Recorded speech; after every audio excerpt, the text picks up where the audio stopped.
And so I'll start by just getting a baseline of resistance training in, a baseline of cardiovascular activity in at moderate intensity, maybe 50% of the heart rate, if that's what you can tolerate at the start, and then progressing by 5% or so every week or two.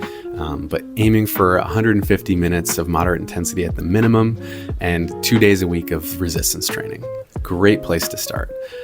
If there's any activity that's particularly challenging, you can always work around that with different movement variations, or if you just simply cannot tolerate a chest press or something because your shoulders bother you at first, you don't have to start with doing an actual chest press. You can start with other activities that challenge those muscles in different ways. Maybe it's a fly movement, or maybe it's starting with a high plank and getting used to bearing some weight on your shoulders in that horizontal push movement or position. So starting there, and then making sure that your neck isn't the limiting factor by incorporating some neck specific exercises, maybe including some jaw specific exercises if your jaw seems to be irritated, because these muscles and the innervation of those tissues comes into play with the migraine process, because it's all connected to the trigeminal nerve. And so we need to address all these areas if we're going to start to move the needle and start to see some real value out of these exercise goals that we have.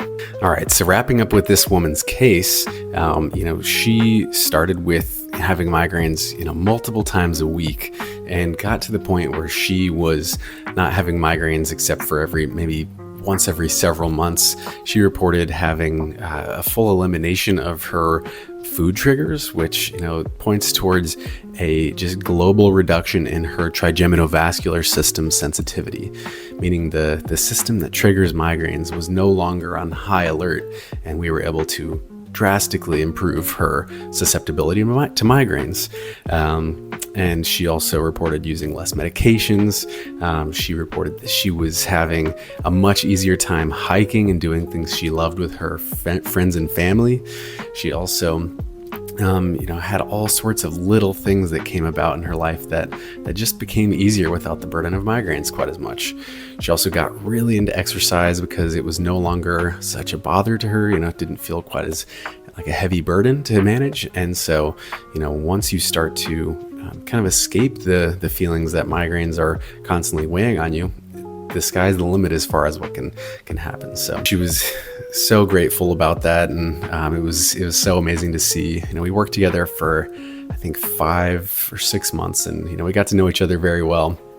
And it was just great to see how she kind of evolved in that time. And, of course, throughout the early parts of this, she would come in with migraines, or, things would come up that would get in the way. But it was always about consistently getting back on the wagon when you fall off. She was able to always basically find a way through. Of course, it takes a bit of guidance to initially make that process stick when you're starting, but it is absolutely possible for just about anybody. You can go from multiple migraines a week to almost having no migraines at all, and it is absolutely possible. It just takes a lot of trial and error and really figuring out your situation.